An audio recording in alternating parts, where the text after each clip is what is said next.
시작할게요. 저희 오늘부터 환경공학 가장 앞부분에 있는 수질 환경에 대한 수업을 할 텐데요. 아시겠지만 환경공학에서 가장 많은 출제 비중을 가지고 있는 파트가 수질 환경 파트거든요. 그래서 수질 환경 부분이 시험 문제에 보통 출제가 되면은 수질, 처음에도 말씀드렸지만 수질 문제랑 대기 문제랑 거의 엇비슷하게 나오는 경우도 있고, 안 그러면 수질 문제가 한두 문제씩 조금 더 나오는 경우가 있어가지고, 거의 수질하고 대기가 차지하고 있는 퍼센테이지가 한 14문제, 15문제, 많게는 그렇게까지 나오기 때문에 수질 파트, 대기 파트를 조금 신경 쓰셔서 공부를 하셔야 돼요.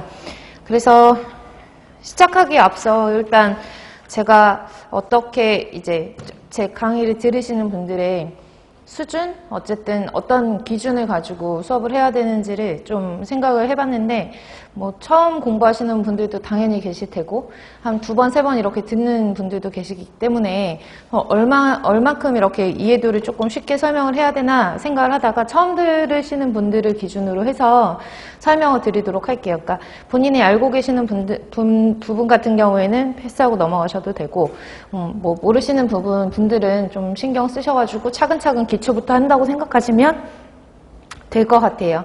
그래서 수질원 개론의 첫 페이지 챕터 1 같은 경우에는 수질은 이제 크게 기사 시험을 기준으로 하면은 수질원 개론이 있고 방지 기술이 있고, 그 다음에 상하수도 개념이 있고 공정시험 기준이 있고 법규가 있는데요. 다 아시겠지만 공정시험 기준 같은 경우에는 연구사 하시는 분들은 별도로 공부를 하셔야 되고, 나머지 9급 공부하시는 분들은 수질오형 개론에서 거의 대부분이 출제가 된다라고 보시면 돼요. 그래서 개론 부분이 아마 조금 더 시간이 오래 할애를 해서 좀 자세하게 설명을 드릴 텐데요. 그래서 가장 개론 앞부분에 보시면 이건 수질 파트뿐만 아니라 모든 과목에 공통적으로 들어가는 기본적인 단위에 대한 개념이거든요. 그래서 수질뿐만 아니라 대기라든지 폐기물, 소음 진동을 제외한 나머지 부분에서 기본적으로 알고 계셔야 되는 내용들을 먼저 설명을 드리고, 우선적으로 설명을 드리고, 그다음에 진도를 나가도록 할게요. 이제 공부를 하시다 보시면은 기본적인 단위환산 같은 것들이 시험 문제가 많이 출제가 되거든요. 그러니까 단위환산 문제를 우리가 산업기사 공부하시는 것처럼 20문제 중에서 대여섯 문제가 계산 문제가 나오는 건 아니지만, 우리는 기본적으로 알고 계셔야지 어떤 문제든 단위환산에 적용을 할 수가 있기 때문에 단위환산은 먼저 설명을 드리고서 시작을 할 텐데요. 일단은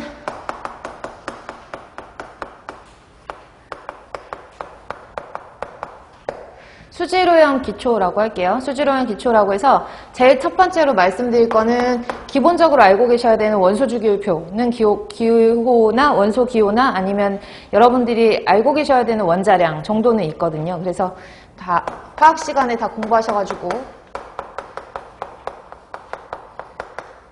아시겠지만 원소 주기율표를 먼저 보시면 화학 시간에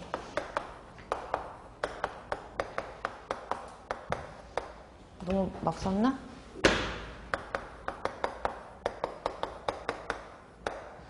이렇게 공부하시죠.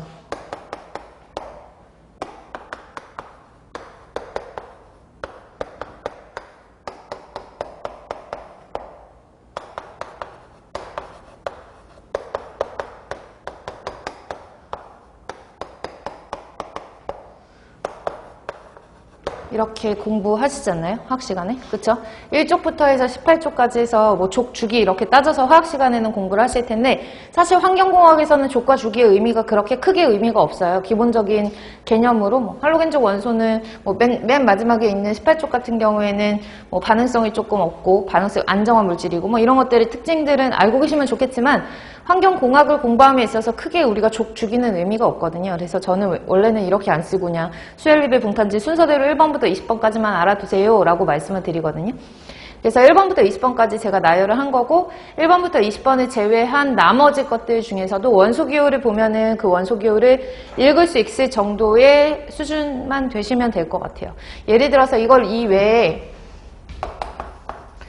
카드뮴이라든지 납이라든지 아연이라든지 이런 것들은 계속 출제가 되는 거니까 카드뮴, 납, 아연 이런 것들도 여러분들 알고 계셔야 되고, 그 다음에 스트론튬이라든지 그 다음에 비소라든지 모르는 거 있으시면은 기억을 해 놓으시는 게 좋을 것 같은데, 뭐 이거 이외에 뭐가 있을까요? 원소 주기율표 1번부터 20번까지 없는 것들 중에서 뭐 망간이라든지 니켈이라든지 또 백금, 백금 같은 경우에는 이제 그 환경공학에서는 촉매로 많이 이용을 하거든요. 그래서 촉매제로 이용할 때 백금이 언급이 되고, 금 같은 경우에는 잘 언급은 안 돼요. 그래서 AU가 금이고, 이 백금, 금, 그리고 순, 은. 뭐 이런 식으로 정리를 해 놓으시면 될 것 같아요. 이거 말고 제가 추가적으로 구리 모르시는 건 없죠. 그래서 이렇게 원소 주기율표를 기본적으로 알고 계셔야 되는데 1번부터 20번까지는 그냥 줄줄줄줄 외워두시면 되거든요. 그래서 수소라든지 헬륨, 리튬, 베릴륨, 붕소, 탄소고요. 질소, 산소, 플로린, 네온, 나트륨, 마그네슘, 알루미늄, 규소, 인황, 염소, 아르곤, 칼륨, 칼슘 순으로 알아두시고 공무원 시험 문제에서는 거의 대부분이 원자량이 주어져요. 근데 기본적인 원자량을 외우고 계시는 게 훨씬 더 편리하고 좀 속도를 빠르게 계산을 하실 수 있기 때문에 기본적인 원자량을 외우시는데, 원자량은 상대적인 질량이거든요. 수소를 갖고 와서 수소의 질량을 잰다라고 했을 때 수소가 1g이 나오는 게 아니라 상대적인 질량이기 때문에 수소가 1이라고 했을 때 탄소는 도대체 얼마 정도 돼? 라고 하는 상대적인 질량값을 말하는 게 원자량이에요. 그래서 수소 같은 경우에는 원자량이 1이고요. 그 다음에 탄소 같은 경우에는 12, 질소는 14, 산소는 16, 나트륨은 23이고요. 마그네슘은 뭐 기사나 산업기사 공부하시는 분들이 24.3으로 알고 계셔야 되는데 공무원 시험에서는 소수점 빼고 24로 공부를 해요. 그래서 24로 공부를 하셔야 빨리빨리 계산이 가능하기 때문에 24로 보고요. 그 다음에 인은 31, 황은 32, 칼륨이 39, 칼슘이 40. 제가 지금 체크해드린 11개의 원자량은 기본적으로 외워두시는 게 좋아요. 그래서 암기를 해놓으시고 만일 이거 이외에 다른 원자량이 시험 문제가 출제가 된다라고 하면 그 원자량 같은 경우에는 거의 대부분 제시가 되니까 이 기본적인 것들만 암기를 하고 계시면 될 것 같아요. 그래서 뭐 원소 주기율표라고 뭐 거창하게 이름은 붙였지만 우리가 주기율표가 뭐 누가 만들었고 족과 주기는 뭘 의미하고 몇 족은 어떤 특성을 가지고 있고 금속과 비금속을 구분을 하는 이런 화학적인 개념은 아니고요. 환경공학에서 여러분들이 문제에 접근함에 있어서 어떤 물질을 알에 있어서 거기에 도움되는 정도로만 기억을 해놓으시고 넘어가도록 할게요. 저기 있는 원소 주기율표에서 제가 노란색으로 써드린 게 아마 11개 정도가 될 텐데요. 11개 정도의 원자량은 기본적으로 상대적인 질량값이라고 설명을 드렸어요. 그래서 수소를 갖고 와서 질량을 재면은 그 원자의 질량이 1g이다 이게 아니라 수소라는 것에 대해서 상대적으로 탄소는 12배, 질소 같은 경우에는 14배의 무게를 가지고 있다, 질량을 가지고 있다라는 의미이기 때문에 우리가 원자량이라고 하는 것은 상대적인 질량값이거든요. 그 원자가 가지고 있는 상대적인 질량값. 그래서 단위가 없어요. 단위를 붙이지 않아요. 수소의 원자량 1이야, 12야, 14야 이런 식으로 상대적인 질량을 의미하기 때문에 단위를 붙이지 않아요. 단위를 붙이지 않는다라고 보시고, 그래서 단위를 붙이지 않는 것들을 우리가 무차원수라고 얘기를 하거든요. 원자량은 무차원수다라고 보시면 돼요. 그래서 원자량 같은 경우에는 단위가 없고 상대적인 질량값이며, 근데 우리가 이제 보시면 환경을 공부를 하는 거고 그 중에서 뭐 수질이나 대기라든지 이런 것들을 공부를 할 때 원자로 존재를 하는 것이 아니라 얘네들이 분자로 존재하는 것들이 우리가 화합물이라고 보통 칭하고, 이 화합물 여러 가지의 형태의 화합물들이 수질을 오염시킬 수도 있고 대기를 오염시킬 수도 있잖아요. 그래서 화합물 중에 분자 형태를 알고 계셔야 되거든요. 그럼 원자량을 뭐 예를 들어서 염산, 황산, 뭐 질산, 인산, 뭐 수산화나트륨, 수산화칼슘, 뭐 탄산칼슘 등등등등의 이런 물질들이 수질에 있는 오염물질이며 뭐 아니면 오염물질일 수도 있고 아니면 이용을 할 수 있는 물질일 수도 있는데 이런 여러 가지 다양한 화합물들을 보시면 화합물들은 원자와 결합되어 있는 분자 형태로 되어 있잖아요. 그래서 이것들도 같이 분자량을 계산을 할 수가 있어야 되거든요. 그래서 분자량 보시면 분자량은 각각이 갖고 있는 원자량의 총합이에요.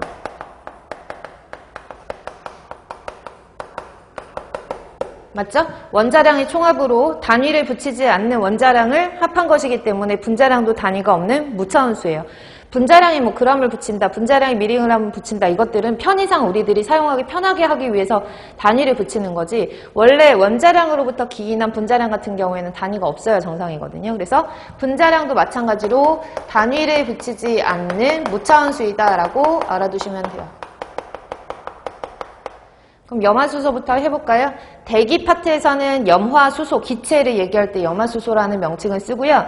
그리고 수질에서는 염산이라는 말로 쓰죠. 그래서 염산, 염화수소라고 불리우는 HCl은 수소가 하나, 염소가 하나라고 했으니까 수소는 원자량 얼마죠? 1, 염소는 35.5. 안 썼나 내가? 염소. 얘를 안 써서 10개였나 봐요. 염소가 35.5예요.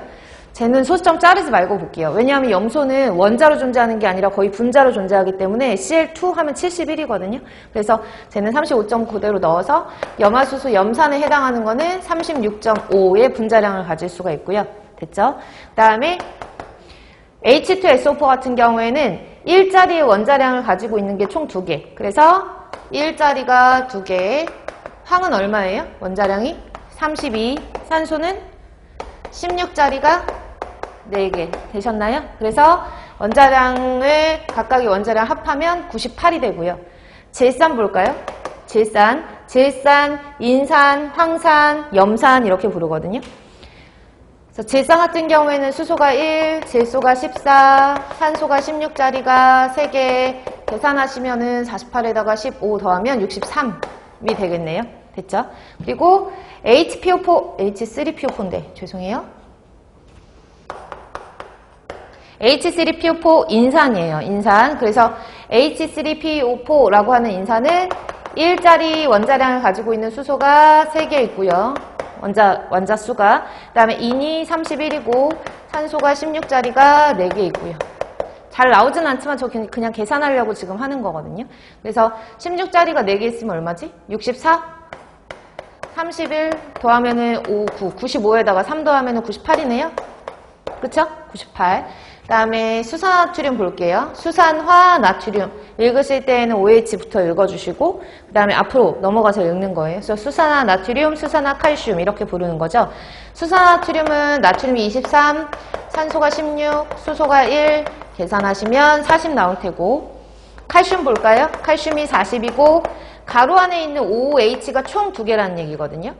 맞죠? 그럼 O는 얼마지? 16. 수소는 1, 16 더하기 1 한 개 총 2개라는 얘기니까 17짜리가 2개라는 얘기예요. 74 나오나요? 그 다음에 CaCO3 같은 경우에는 CO3가 이제 탄산 이온으로 이온화가 되거든요. 그래서 탄산칼슘이라고 부르죠. 탄산칼슘. 탄산칼슘 같은 경우에는 칼슘이 40, 탄소가 12, 산소가 16짜리가 3개 있기 때문에 계산하시면 100 이렇게 나올 거예요. 제가 지금 예를 들었는데 지금 보시면 분자량 같은 경우에는 원자량이 총합으로 단위가 있다 없다? 없다. 그래서 단위가 없는 무차원수이다 라고 하는 용어는 기본적으로 알고 계셔야 되고 그래서 단위를 붙이지 않아요. 염산이 36.5다 분자량이 얘는 98이다 질산이 63이다 이렇게 단위를 붙이지 않는데 사용을 하다 보고 우리가 이제 공학적인 계산을 하기 위해서는 단위를 붙이는 게 조금 수월한 거예요. 그러니까 예를 들어서 여기 염산이 지금 녹아 들어가가지고 수질 오염이 유발됐는데 얘가 36.5g이 녹은 것인가 36.5kg이 녹은 것인가에 따라서 수질 오염도가 달라질 수 있잖아요. 물론 물의 양도 고려를 해야 되겠지만 어찌됐든 간에 그래서 단위를 붙이는 게 편하겠다라고 해서 우리가 36.5라고 하는 염산에다가 g이라는 단위를 붙일 수도 있고 미리그램이라는 단위를 붙이거나 킬로그램이라는 단위를 붙여서 일반적으로 많이 사용을 하죠. 그래서 참고로 분자량에다가 여러 가지 단위를 붙여가지고 표현을 하는 방법들을 사용을 하는데요. 그 중에서 분자량에다가 미리그램을 붙여서 우리가 편의상 분자량에 미리그램을 붙인 값이다 라고 해서 미리그램 분자량이라고 표현을 하고요. 분자량에다가 그램을 붙여서 쓸 수도 있다. 그래서 그램 분자량, 분자량에다가 킬로그램을 붙여서 사용할 수도 있다. 그래서 킬로그램 분자량이라고 일반적으로 많이 얘기를 하죠. 그래서 분자량에다가 미리그램을 붙이면 미리그램을 붙인 값을 미리그램 분자량, 분자량에다가 그램을 붙이면 그램 분자량, 분자량에다가 킬로그램을 붙인 값을 우리가 킬로그램 분자량이라고 한다라는 정도는 뭐 쉽게 이해가 가시죠? 자, 이거를 왜 했냐면 몰이라고 하는 개념을 하기 위해서 지금까지 이렇게 길게 한 거거든요. 몰이라고 하는 개념에 대해서 설명을 드리면 몰 들어보셨죠? 몇 몰이다 뭐 이런 거. 몰이라고 하는 거는 이렇게 쓰죠. 또 일반 화학이나 아니면은 뭐 환경화학 책에 몰을 이렇게 쓰는 책들도 아직까지 있어요. 그래서 뭐 몰 퍼 리터다라고 하면 어떤 책 같은 경우에는 이렇게 리터 이렇게 쓰는 경우도 있거든요. 근데 MOLE와 MOL의 차이는요.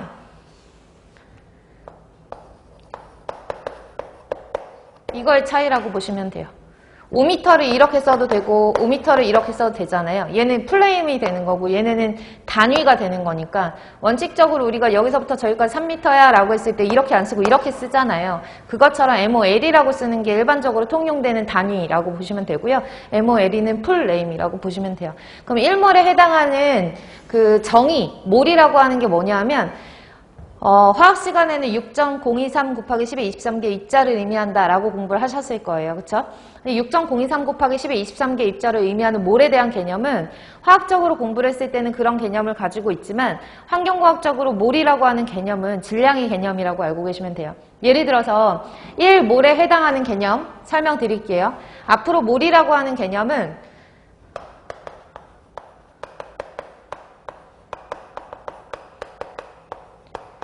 6.023 곱하기 10의 23개 입자를 의미한다라고 하는 거는 화학적인 개념이니까 화학 시간에 그냥 참고를 하셔서 보시고요. 몰이라고 하는 개념은 어떻게 공부를 하실 거냐면 1몰이라고 하는 거는 단위로 쓸게요.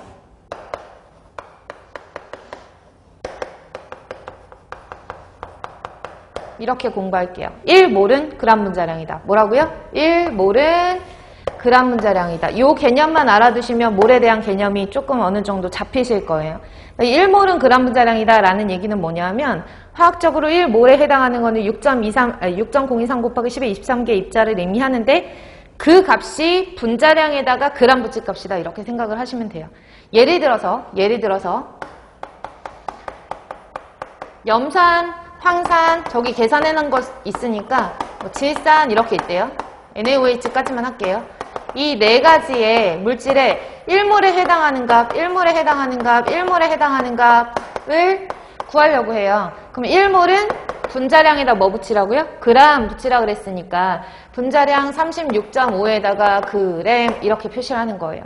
염산 1몰은 몇 g에 해당하느냐? 36.5g에 해당이 되는 거고요. 이해 가시나요?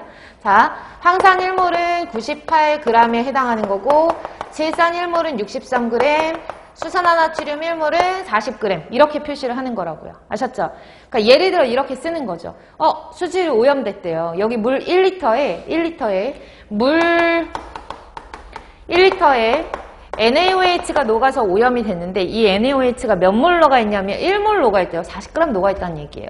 3몰 녹아있대요. 120g 녹아있다는 얘기고 5몰 녹아있으면 4, 5, 20이니까 200g 녹아서 물을 오염시켰다라는 질량의 개념으로 해석을 하시면 돼요. 이해 가세요? 몇 몰 있다라고 하는 거는 1몰. 앞으로 공부를 하실 때 1몰은 무슨 분자량? 그램 분자량으로 생각을 하시는 거예요. 다시요. 1몰은 무슨 분자량? 그램 분자량. 됐죠?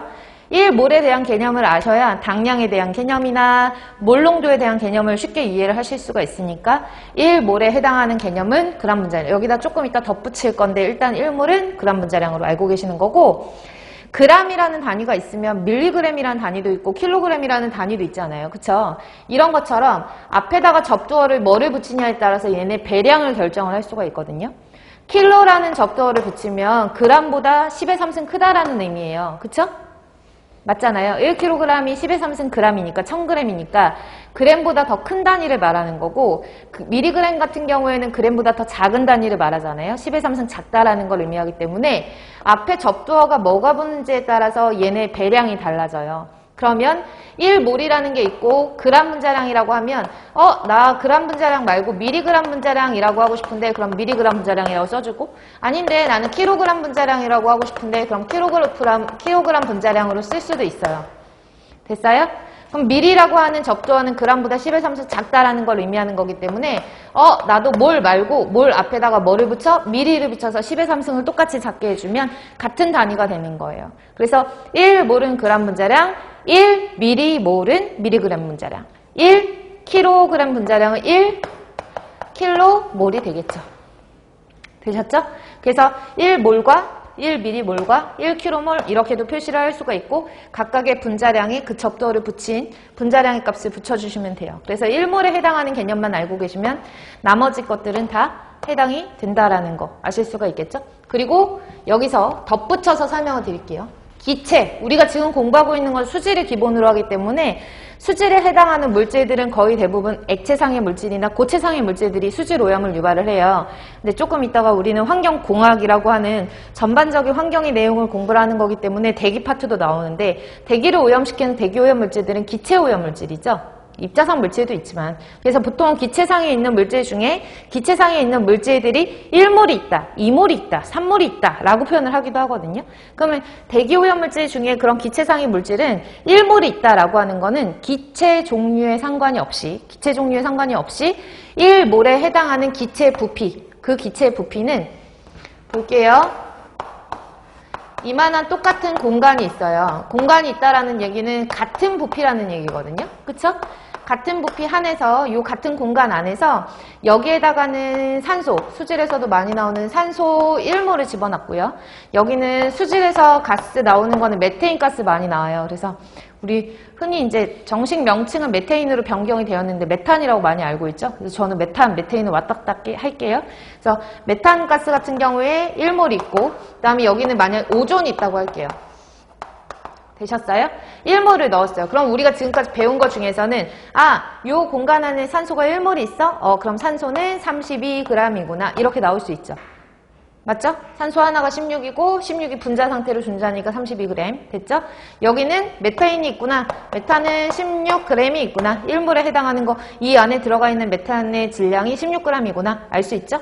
오른쪽에 보시면은 오존이라고 있는데 오존은 48g이겠죠? 맞아요? 그래서 48g 이렇게 썼어요. 근데 나는 질량이 아니라 1몰에 해당하는 32g이 있는데 그 32g이 차지하고 있는 공간이 얼만큼이야? 그걸 알고 싶다라고 하면 그 공간은 기체 종류에 상관없이 1몰에 해당하는 기체의 부피는 22.4L예요. 그쵸? 1몰에 상응하는 기체의 부피는 얼마라고요? 22.4L. 됐죠? 22.4L. 근데 화학 시간에도 공부를 하셨겠지만 화학 시간에 뭐라고 배우셨냐면 기체 부피 같은 경우에는 온도나 압력의 영향을 받아요. 기체 부피는 온도나 압력의 영향을 받죠. 그쵸? 제가 화학 시간이 아니니까. 기체는 부피는 온도와 압력의 영향을 받아요. 맞죠? 온도가 올라가면은 기체 부피가 증가하거든요. 기체 입자 운동이 활발해지면서 분자 간의 거리가 멀어지고 부피가 팽창한단 말이에요. 그쵸? 이 샤를의 법칙 이렇게 공부를 하셨을 거고 압력이 높아지면은 기체 부피는 작아지거든요. 무슨 법칙? 보일의 법칙. 그래서 이것을 조합해서 보일 샤를의 법칙 이렇게 표현을 하잖아요. 제가 여기까지 온 이유는 이거는 화학 시간에 공부를 하시겠지만 기체 같은 경우에는 뭐와 뭐에 따라서 온도와 부피에 따라서 이 부피가 온도와 압력에 따라서 부피가 달라지는데 어떻게 맨날 22.4L냐? 그래서 조건을 걸어줘야 돼요.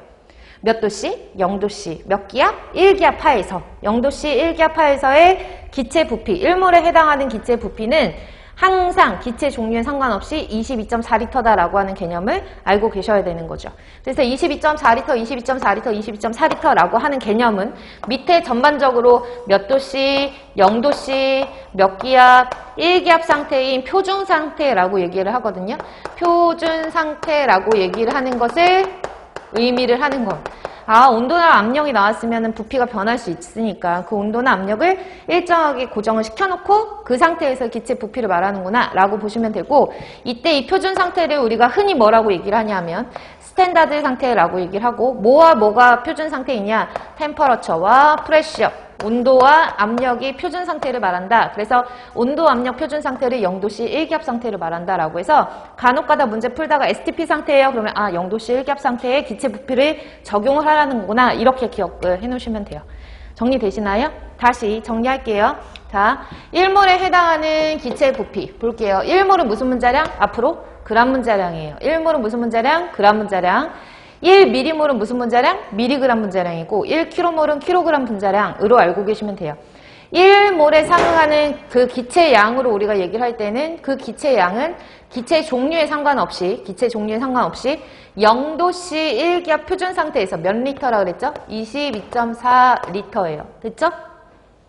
맞잖아요? 1몰에 상응하는 기체 부피는 지금까지 이거 했는데 맞죠? 그 다음에 미리몰이래요. 그 1미리몰이다 그러면 미리그람 분자량이라고 얘기를 하는 것이고, 기체 부피다 22.4 붙이고 싶은데 그럼 리터 앞에 뭐 붙이면 돼요? 미리 붙이면 돼요. 됐죠? 그리고 킬로그람 분자량이다 그럼 22.4 리터 앞에 뭐 붙이면 돼요? 킬로리터 붙이면 돼요. 근데 환경공학에서는 이게 다 부피 단위이긴 하거든요. 배량의 차이이지 리터, 미리리터, 킬로리터 다 부피 단위이긴 한데 킬로리터라는 단위보다는 미터의 3승이라는 단위를 훨씬 더 많이 써요. 그래서 킬로리터라는 단위와 미터의 세제곱이라는 단위는 같은 단위라서 보통은 여러분들이 뭐 1km몰은 22.4 미터의 3승이다 이런 말 쓸 때 미터의 3승이란 말을 더 많이 쓰는 이유가 킬로리터를 바꿔준 거라고 생각하시면 돼요. 부피를. 정리되시나요? 그래서 여러분들이 뭘 하면 기억나셔야 되는 건 반드시 요게 기억하셔야 되는데, 이 1몰에 상응하는 값을 우리가 나타낼 때 제일 위에 있는 한 줄만 기억하시면 밑에 있는 거는 접두어만 붙여주시면 되는 거기 때문에 어렵지 않게 문제를 푸실 수가 있어요. 되셨나요? 그래서 이 몰에 대한 개념을 알고 계셔야 되고, 사실 이게 화학적인 개념으로 기체반응 법칙이잖아요. 기체반응 법칙에서 해당하는 것들이기 때문에 화학 공부하실 때 같이 이 개념 때문에 1몰을 22.4리터라고 우리가 규정을 하는구나 라고 정리를 해놓으시면 될 것 같고요. 몰에 대한 개념을 기억을 하실 수 있으면 그 다음에 당량이라는 개념을 알고 계셔야 돼요. 당량.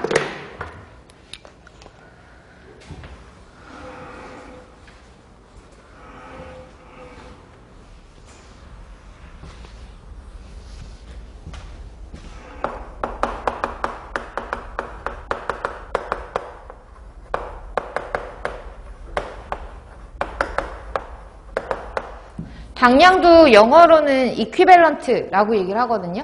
equivalent 줄여가지고 EQ라고 보통 써요. 그래서 1EQ 이렇게 하시는 분들도 계시고 하는데 저는 1당량, 1당량 이렇게 표현을 할 거예요. 1EQ라고 표현하는 이 당량의 개념은 교재에도 제가 써놓긴 했는데, 수소와 결합하는 수소 어디니? 16페이지 보시면 16페이지 하단에 당량, equivalent EQ라고 되어 있는 건 어떤 원소의 당량에 해당하는 거는 1g 수소와 결합할 수 있는 그램의 수를 말한대요. 1g 수소와 결합할 수 있는 그램의 수를 표현을 할 때 우리가 당량이라고 얘기를 하는 거거든요.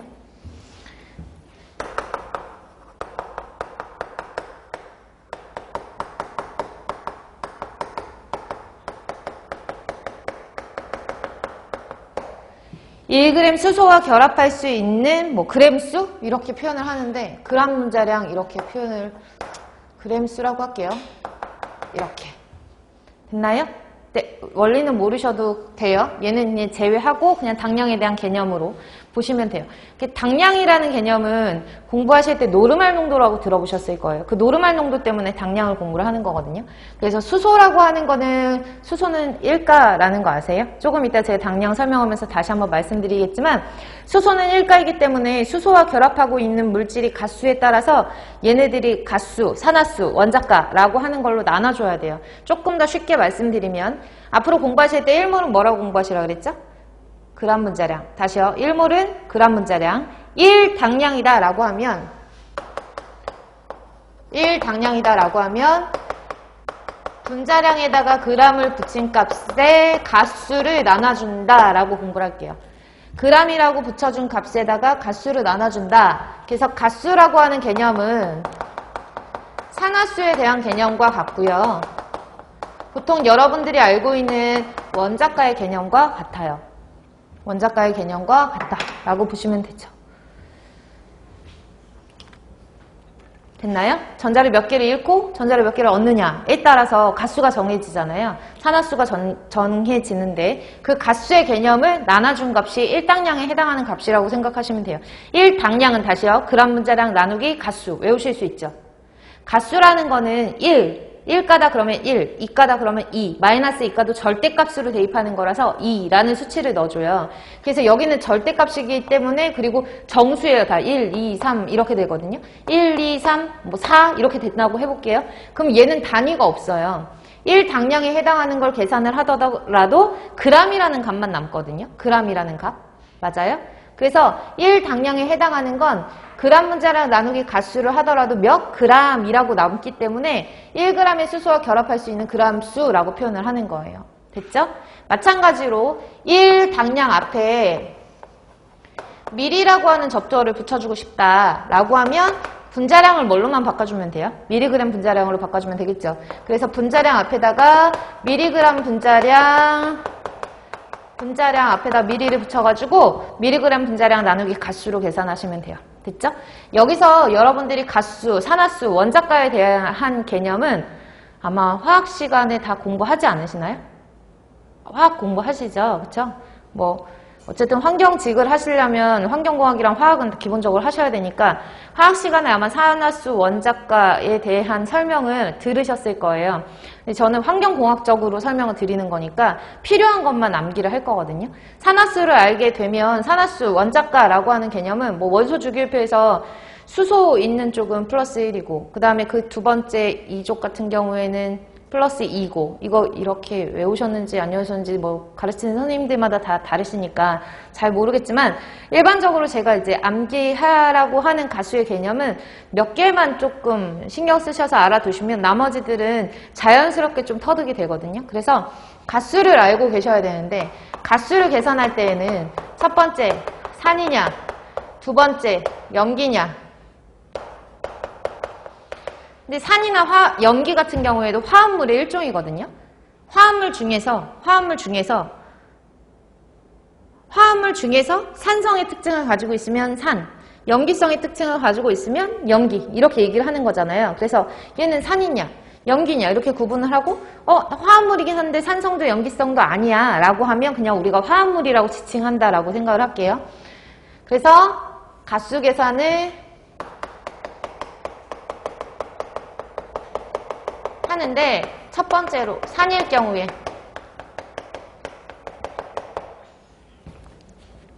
가수 계산하실 때 뭐 화학 시간에 공부하신 거를 떠올리셔가지고 나 알고 있어 그러면 이거 패스하셔도 돼요. 뭐 옥텟 규칙 같은 걸로 배우실 수도 있고 여러 가지 형태로 강의를 해주실 테니까 산일 경우에는 계산을 할 때는 수소이온의 개수를 따지는 게 제일 빨라요. 수소이온의 개수가 가수다 이렇게 기억하시면 돼요. 수소이온의 개수가 가수다. 물론 예외도 있어요. 제가 지금 알려드리는 거는 환경공학으로 문제를 푸는데 어려움이 없도록 그냥 간략하게 설명을 드리는 거지 화학적으로 풀어서 설명드리는 건 아니니까 그래서 수소이온의 개수를 가수다 라고 생각하시면 되고 예외는 있어요. 아셨죠?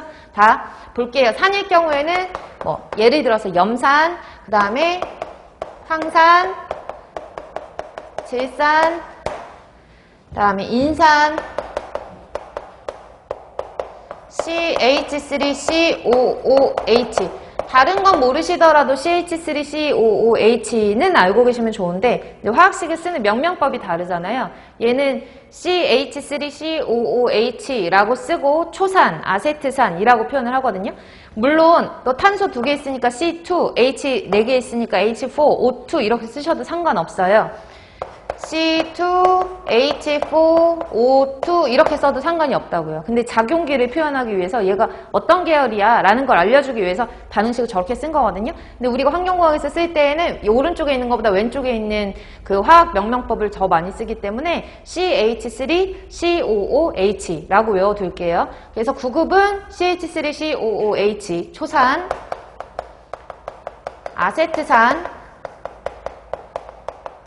까지 알아두시면 되고요. 초산 아세트산이라고 부르는 거. 만약 연구사나 아니면 그 이상의 공부를 하시는 7급 이상의 공부를 하시는 분들은 C2 간혹 나올 수 있으니까 C2H5COOH 얘랑 생김새가 비슷한데 얘는 이름이 프로피온산이거든요. 프로피온산. 그래서 프로피온산이라고 불리우는 것까지 알고 계시면 좋아요. 이거 말고도 여러 가지 산성의 종류가 있을 텐데 그런 산성의 종류는 보통 예외적으로 시험 문제 나오는 거는 초산하고 프로피온산만 제외를 하고는 거의 대부분 수소이온의 개수를 가지고 가수를 계산할 수가 있어요. 그럼 앞에 볼까요? HCl 수소이온 몇 개예요? 하나예요. 몇 가? 1가짜리 화합물이라고 보는 거고요. H2SO4 몇 가? 2가짜리 화합물이라고 보는 거고 HNO3 몇 가? 하나죠? 수소이온 보이시나요? 수소이온 하나니까 얘는 1가, 2가, 1가 이렇게. H3PO4는 몇 가예요? 3가. 그래서 3가 이렇게 표시를 하시면 되고 됐죠? 그 다음에 CH3COOH, C2H5COOH는 참고적으로 칠판 잠깐만 볼게요. 얘는 모르셔도 상관없거든요. 그냥 나중에는 자연스럽게 다 익혀질 수 있는 내용인데 염산이 1가가 될 수 있는 이유는 얘를 물속에다 넣으면 물속에서 양이온과 음이온으로 이온화가 돼요. 이온화. 됐죠? 양이온은 양이온대로 음이온은 음이온대로 물속에서 얘네가 이온화가 되는데 이온화가 되는 걸 보통 이렇게 양쪽으로 화살표를 쓰죠. 양쪽으로 화살표가 됐을 때 양이온과 음이온으로 나뉘거든요. 염소이온은 음이온이고요. 그래서 염화이온이라고 부르죠. 그 다음에 수소이온 같은 경우에는 양이온이고요. 이렇게 이온화가 되죠. 그 다음에 밑에 있는 H2SO4 같은 경우에는 보세요. 수소이온은 플러스 1이라고 하는 건 변함이 없어요. 수소이온이 갑자기 전자를 2개를 이룰 수는 없거든요. 수소이온 자체가 전자를 하나를 이뤄서 플러스 1이 되는 건데 수소가 전자를 하나 이뤄서 플러스 1가짜리가 총 몇 개래요? 2개. 그러면 앞에다 쓸 때 이런 게 2개래 이렇게 쓰죠. 화학식. 그 다음에 뒤에 있는 거 묶어서 쓸게요. SO4 볼게요. H2SO4 위에 0이 붙은 거랑 마찬가지거든요. 아무런 개수가 붙지 않았어요. 지수가 붙지 않았는데 그 얘기는 수소이온이 갖고 있는 양이온의 원자가 산화수와 그 다음에 SO4가 갖고 있는 이 가수를 더하면 제로가 된다는 얘기예요. 즉 수소이온이 플러스 1가인데 플러스 1가짜리가 몇 개 있죠? 2개 있으니까 얘가 갖고 있는 전체 가수는 플러스 2잖아요. 그쵸? 맞아요? 그럼 SO4라고 하는 거는 뭐가 돼야지 0이 돼요? 마이너스 2예요. 그래서 따라서 SO4 마이너스 2 이렇게 2 마이너스 이런 식으로 황산이온을 SO4 2 마이너스 이렇게 부르는 거예요. 됐나요? 볼게요. 밑에 있는 질산이온 한번 볼게요. 질산이온 같은 경우도 마찬가지로 이온화했을 때 수소이온이 하나 나오고 NO3가 나오네요. 질산이온이라고 부르는데 이 질산이온은 수소이온이 플러스 1이니까 질산이온은 안 봐도 마이너스 1이라는 걸 알 수 있죠. 그쵸? 인산이온 한 번만 더 해볼게요. 인산이온 보시면 수소이온이 몇 개예요? 3개. 맞죠? 수소이온이 3개. 그럼 PO4라고 하는 인산이온은 3-가 돼야 된다고요. 인산이온이니까. 이해 가시나요? 이렇게 가수를 고려를 할 때 제가 이렇게 이온화하는 과정을 보여드린 이유는 얘가 물속에 들어갔을 때 이온화 됐을 때 수소이온의 개수가 몇 개예요? 1개? 수소이온의 개수가 몇 개죠? 2개? 맞아요? 수소이온의 개수가 몇 개지? 1개? 수소이온의 개수가 몇 개지? 3개? 그렇게 돼서 얘가 1가, 2가, 1가, 3가예요. 됐죠? 근데 프로피온산과 초산 같은 경우에는 이온화가 됐을 때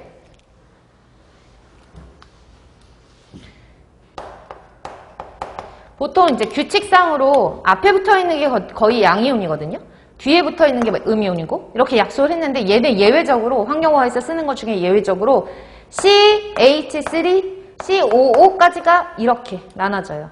C2H5, COO까지가 이렇게 이온화가 된단 말이에요. 그래서 이온화 됐을 때 이온화하는 반응을 쓰면 CH3, COO 마이너스 음이온이 하나가 생기고 수소가 하나가 나와요. 이때 발생하는 수소가 하나이기 때문에 1가짜리 화합물이에요. 초산이 몇 가라고요? 1가. 됐죠? 그 다음에 프로피온산도 마찬가지로 C2H5COO까지가 한 묶음, 수소가 한 묶음이라고 그랬잖아요. 근데 수소 몇 개 있지? 끝에? 하나 있으니까 얘 플러스 1이에요. 얘가 플러스 1이면 얘는 얼마? 마이너스 1이겠죠? 그래서 C2H5CO 마이너스 이렇게 쓰는 거예요. 이온화를 시킨 결과 수소이온이 나온 개수를 보니까 초산도 하나, 그 다음에 프로피온산도 하나 나왔잖아요. 그래서 초산과 프로피온산 다 모두 몇 가짜리예요? 1가짜리 화합물이라고 하는 거예요. 산일 경우에만 예외적으로 초산하고 프로피온산만 생각을 해놓으시면 나머지들은 화합물을 봤을 때 그 수소이온의 개수를 가지고 몇 가짜리다 빨리빨리 파악할 수 있으니까 파악할 수 있는 정도는 어렵지는 않으실 거예요. 다시요. 염산 같은 경우에는 몇 가라고요? 1가, 황산은 2가, 질산은 1가, 인산은 3가, 초산은 1가, 프로피온산은 1가 구분하실 수 있죠? 그래서 산일 경우에는 가수를 저렇게 계산하시는 거예요. 가수 계산하시는 거요. 죽어도 시험 문제 안 나와요. 얘 몇 가야? 이거 시험 문제 안 나오거든요. 근데 가수 계산하는 거 왜 이렇게 공부를 하느냐? 쟤 때문에 공부하는 거예요. 당량 구하라는 문제는 나오거든요. 그럼 당량을 구하려면 난 가수를 알아야 되는데 가수를 구하는 방법을 알고 계셔야 되기 때문에 지금 공부를 하는 거지. 가수가 얘가 왜 1가야? 얘가 왜 2가야? 이건 안 물어봐요. 아셨죠? 그래서 가수는 산일 경우에는 이렇게 계산하면 된다라고 정리를 하시고 예외적인 것만 좀 신경 쓰셔서 봐둘게요. 그 다음에 두 번째로 산이 아니면 우리 염기라고 보자.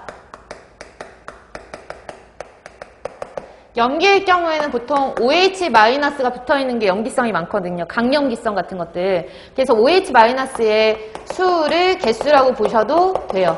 아니, 가수라고 보셔도 돼요. 그럼 예를 들어서 NaOH, CaOH2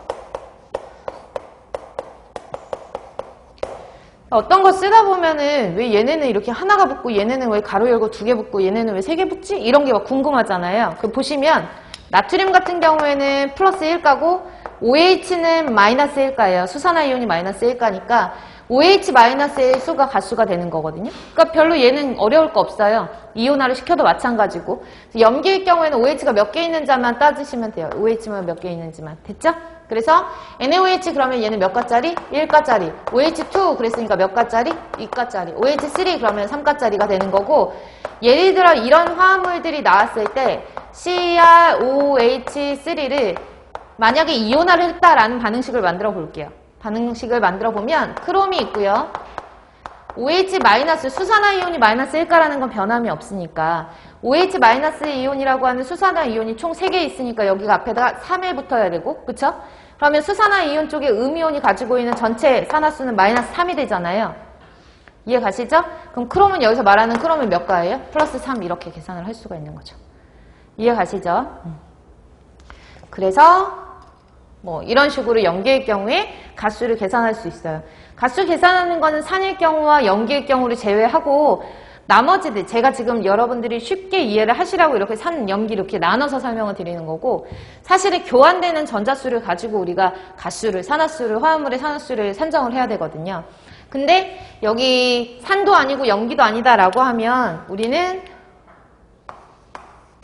나머지들은 그냥 화합물이라고 지칭을 하고 화합물일 경우에는 가수를 찾아야 돼요. 정확하게는 교환되는 전자수를 찾아야 되는데 하나하나 교환되는 전자수를 찾기가 쉽지가 않잖아요. 빠르게 찾기가 쉽지가 않으니까 양이온을 먼저 찾아요. 그래서 양이온의 산화수가 가수가 된다라고 그냥 쉽게 생각하시면 편해요. 화합물 중에서 예를 들어서 CA, CO3, 탄산칼슘 같은 것들도 있고요. 아니면은 뭐 PEB, 탄산납 같은 것들도 있고요. 그쵸? 뭐 여러분들 그런 것들 있잖아요. 뭐 화합물 같은 것들의 종류들이 워낙 다양하니까 제가 지금 쓸 수 있는 것들 뭐 MG 뭐가 있지? 경도에서?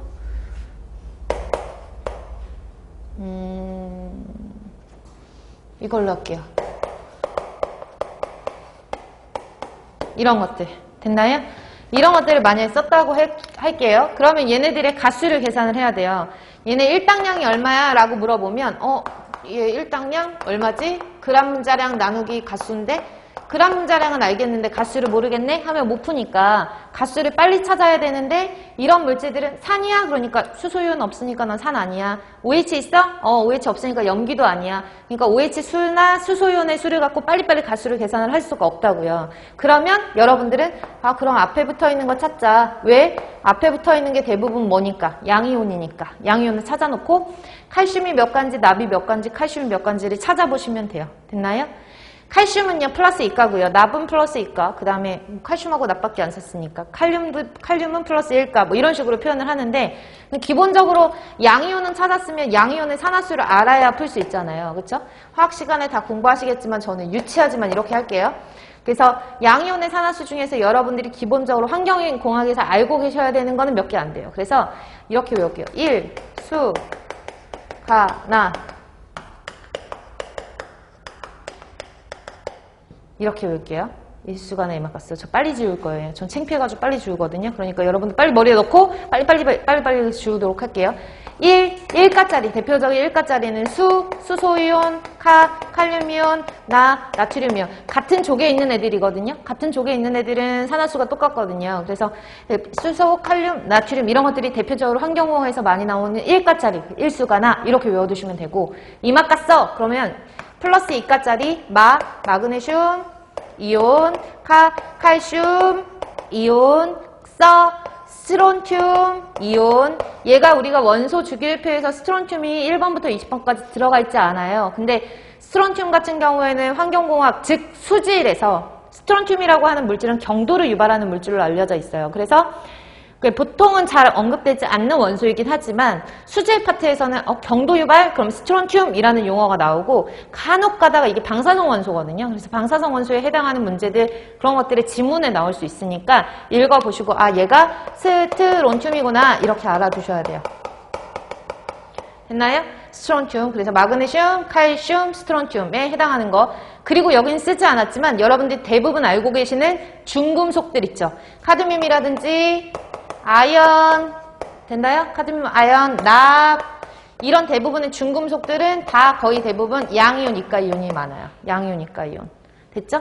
예외적으로 몇 가지만 제외하고 거의 여러분들의 양이온, 이가 중금속들이 많다. 이렇게 기억하시면 돼요. 됐어요? 1수가나 2마가스. 이렇게 해서 1가짜리 외워야 될 거, 2가짜리 외워야 될 거 정리해 놓으시고 세 번째는 할로겐족 원소. 할로겐 원소 마이너스 1가짜리에 해당하거든요. 할로겐 원소의 가장 대표적인 게 뭐예요? 염소, 이온. 됐죠? 플루오린, 이온. 불소이온이라고도 하는데 이제 명칭이 플루오린 이온. 그 다음에 아이오딘화 이온. 플루오린화 이온, 아이오딘화 이온. 이것 아직까지도 요오드 이온이라고 부르는 경우도 있거든요.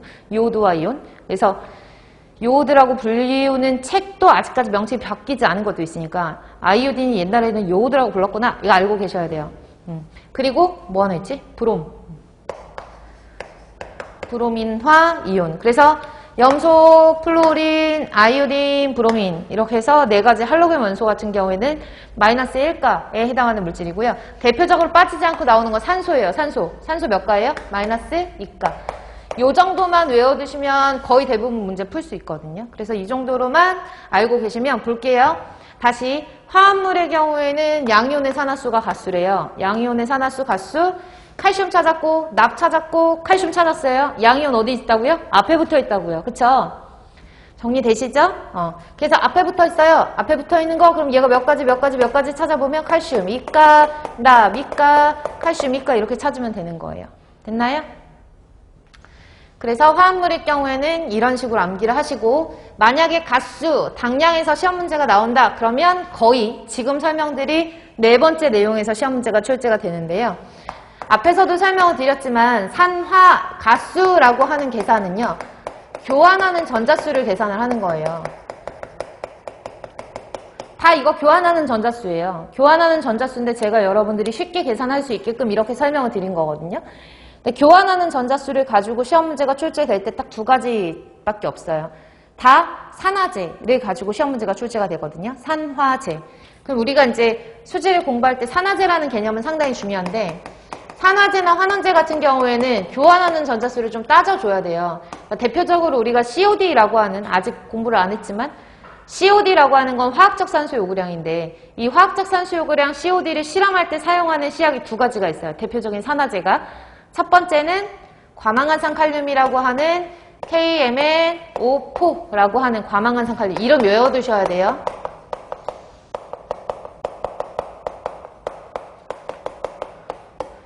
그 다음에 K2CR2O7이라고 하는 이름이 정식 명칭은 다이크롬산 칼륨이에요.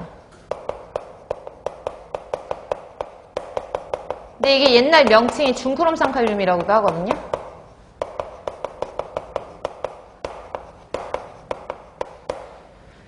그래서 공개되는 시험 문제 같은 경우에는 이의 제기를 할 수 있지만 환경공학이 공개되지 않는 시험 문제가 더 많기 때문에 혹시라도 이제 예전 기출문제 같은 것들을 계속 풀다 보면 중크롬산칼륨이라고 나오는 경우가 있어요. 아, 그럼 걔가 K2CR2O7이구나 알고 계셔야 돼요.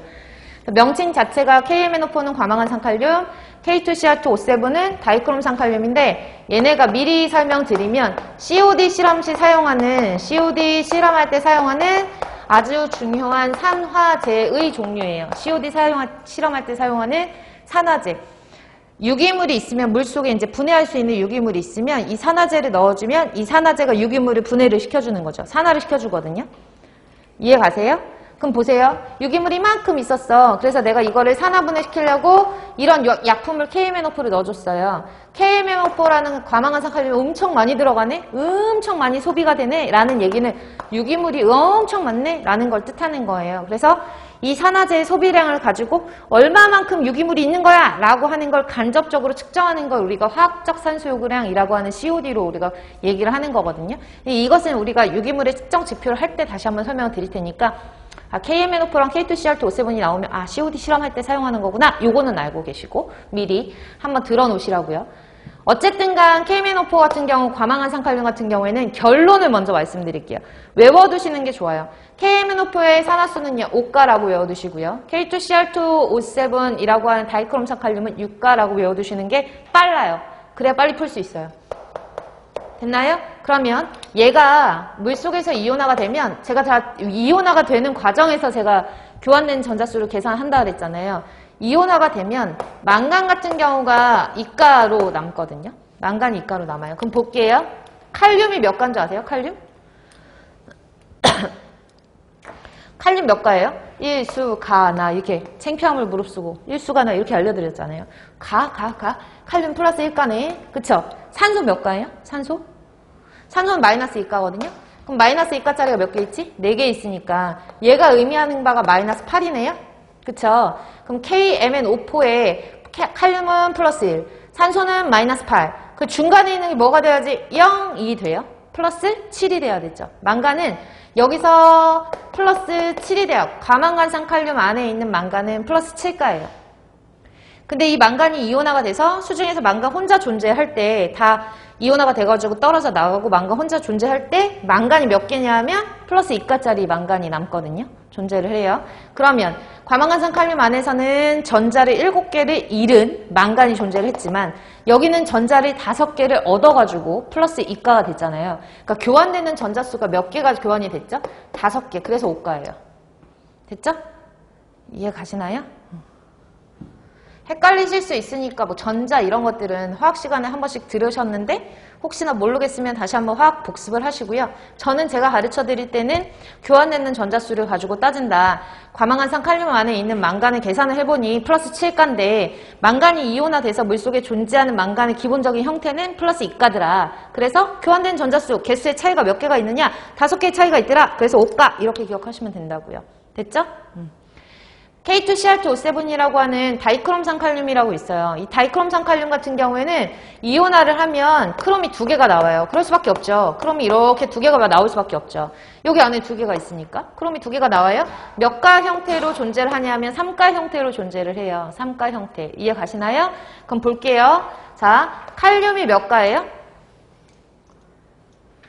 칼륨이 플러스 1가라 그랬는데 그쵸? 플러스 1가 일수가나 할 때 플러스 1가 플러스 1가짜리가 몇 개 있죠? 2개. 그럼 얘가 플러스 2 됐죠? 플러스 2 5가 7개가 있어요. 산소가 마이너스 2가라 그랬는데 마이너스 2가짜리가 14개가 있으니 7개가 있으니 마이너스 14 이렇게 되겠네?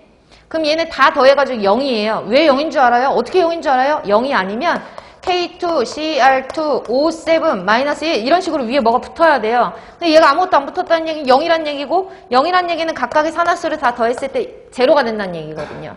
그럼 얘가 플러스 2, 얘는 마이너스 14예요. 그러면 크롬 2 얘가 갖고 있는 값이 플러스 12가 돼야 된단 말이에요. 그쵸? 두 개의 크롬이 갖고 있는 게 플러스 12가 돼야 되는데 여기는 두 개의 크롬이 갖고 있는 게 플러스 얼마예요? 6. 교환된 전자수 몇 개? 6개. 그래서 6개, 6가 이렇게 되는 거예요. 이해 가시나요? 맞잖아요? 잘못된 거 아니죠? 그래서 요 안에 있는 크롬이 갖고 있는 게 플러스 12, 여기 ECR 플러스 3이니까 3가짜리 크롬이 갖고 있는 게 총 2개니까 플러스 6. 그쵸? 그래서 차이는 6개. 그래서 다이크롬 산칼륨은 총 몇 가라고요? 6가. 그냥 암기하는 게 편하다고요. 언제 이거 계산하고 있어요? 과망간 산칼륨이다 그러면 몇 가라고요? 5가짜리. 다이크롬 산칼륨이다 그러면 몇 가라고요? 6가짜리. 이게 시험 문제 가수 계산하는 거 죽어도 시험 문제 안 나와요. 가수 계산하는 거 왜 공부하냐면 당량 때문에 공부하는 거고 당량을 계산하는 문제가 나온다. 근데 당량 계산하는 문제에서 만약에 나온다라고 하면 산, 염기, 화합물 아무것도 안 나와요. 당량 계산하는 문제 나온다 그러면 산화제가 나와요. 아셨죠? 산화제 중에서도 KMNO4랑 K2CR2O7이랑 둘 중에서 뭐가 더 나오냐? 공무원 시험 문제에서는 위에 있는 게 더 많이 나와요. 왜냐? 계산하기가 편하거든요. 이 분자량 계산하려면 오래 걸리니까. 그쵸? 그럼 볼게요. 예를 들어서 1당량에 해당하는 것을 계산을 하라 그랬어요. 누구의 K2CR2O7이라고 이거 잘 안 나온다는 것을 이렇게 했어요. KMNO4 1당량에 해당하는 값을 계산하시오 라고 했어요. 1당량에 해당하는 값 계산할 수 있죠. 그럼 머릿속으로 막 굴려야지. 1당량이라고 하는 거는 분자량에 그람을 붙인 그람 분자량 나누기 뭐? 가수. 여기까지 가세요? 가수. 그럼 보세요. 그람 분자량 구해야죠. 갈륨 얼마라고 외우라고 그랬는데 39예요. 그쵸? 망간은 몰라요. 망간 모르는데 제시가 돼요. 망간이 55예요. 망간이 55. 원자량 55. 산소 16짜리가 4개 더하면 분자량이 될 것이고 원자량의 합을 더하면 분자량이 될 것이고 분자량에다가 그람을 붙인 게 그람 분자량이 될 것이고 그람 분자량을 가수로 나누면 되는 거예요. 그쵸? 이거 계산하시면 아마 158 나올걸요. 158. 그래서 158g이라고 하는 게 과망가산 칼륨의 그람 분자량이 되는 거고 나누기 가수야 1당량에 해당하는 값이다. 근데 가수 따질 때 다 따질 수 없으니까 과망가산 칼륨 몇 가? 5가 나오셔야 된다고요. 아셨죠? 그래서 5 이거 계산하면 답이에요. 됐나요? 한 31.6 정도가 나오겠네요. 그래서 과망가산 칼륨 KMNO4 1당량에 해당하는 것은 31.6g 이렇게 쓰는 것이 답 이렇게 찾는 거예요. 정리되시나요? 다이크롬 산칼륨은 잘 언급이 안 되기 때문에 까먹을 수 있어요. 잘 잊어버리는 내용이기 때문에 과망간 산칼륨 5가, 다이크롬 산칼륨 6가 이렇게 연결지어서 암기를 해놓으시고 제가 지금까지 설명드린 이유는 뭐 때문에 했다고요? 당량 때문에 했다고요. 아셨죠? 다시요. 정리할게요. 1몰 그러면 무슨 분자량? 그람 분자량. 1 당량 그러면 그람 분자량 나누기 가수. 됐죠? 그래서 앞에서 이 내용들을 잘 정리를 해놓으셔야지 몰 농도나 노르말 농도를 잘 기억하실 수가 있으시니까요. 가수 계산하는 것까지 잘 기억을 해놓으시면 좋을 것 같아요. 참고적으로 다이크롬 산칼륨 같은 경우에는 계산해보면 얘 그 분자량이 294 정도 나오거든요. 294g. 그러면 얘는 294g이니까 다이크롬 산칼륨 K2CR2O7 다이크롬 산칼륨 294 그램 나누기 6가 해야지 1당량 나온다는 얘기죠. 이렇게 해서 계산할 수도 있으니까 참고적으로 알아두시면 돼요. 여기까지 하고 잠깐 쉬었다가 당량 이어서 몰농도, 노르망농도 들어가도록 할게요.